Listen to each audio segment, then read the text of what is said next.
dans sa tête, chacun devait se préparer psychologiquement à ce qui concerne en fait le racisme.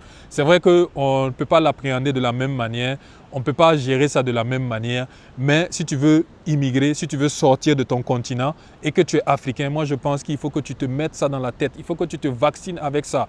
J'insiste là-dessus parce que ce n'est pas du tout simple. Ce n'est pas du tout simple. Sans quoi, de façon générale ici, au Japon, je ne pense pas qu'il y a du racisme.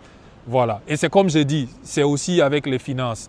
Si tu viens ici au Japon et que tu as des bonnes finances, ou bien que si tu viens ici au Japon et que tu te démerdes bien, peut-être que tu vas aller dans des lieux où tu ne vas même pas croiser des gens qui vont te parler de racisme. Mais bon, ça c'est un autre débat encore.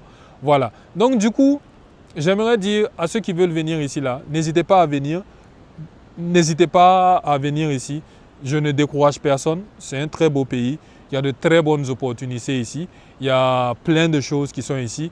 Maintenant, pour ceux aussi qui disent que voilà, le Japon c'est comme si, c'est comme ça, avec tout ce qui se passe sur les réseaux sociaux, avec tout ce que nous voyons présentement là.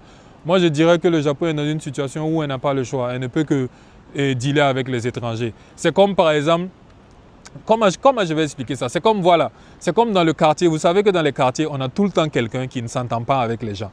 On a tout le temps une personne, lui, il ne salue personne, il est tout le temps dans son coin et la plupart du temps, quand le ballon rentre dans sa cour, quand les enfants jouent au foot dans la cour et dans le quartier, pardon, et le ballon rentre dans sa cour, lui il ne remet jamais le ballon. Lui, c'est la personne qui est toujours énervée. Tout le monde sait ça dans le quartier.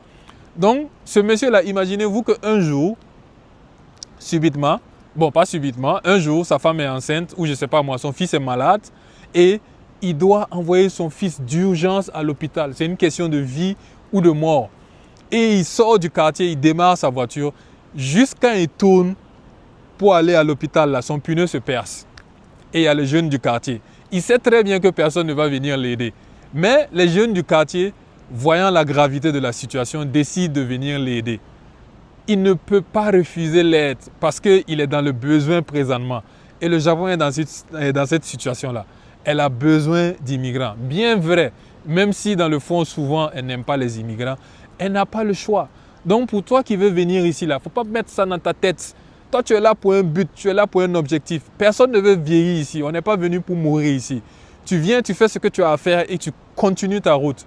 N'écoute pas ceux qui disent, voilà, c'est comme ci, c'est comme ça. Si tu écoutes cela, tu ne vas jamais venir ici, tu ne vas jamais prendre ton projet d'immigration.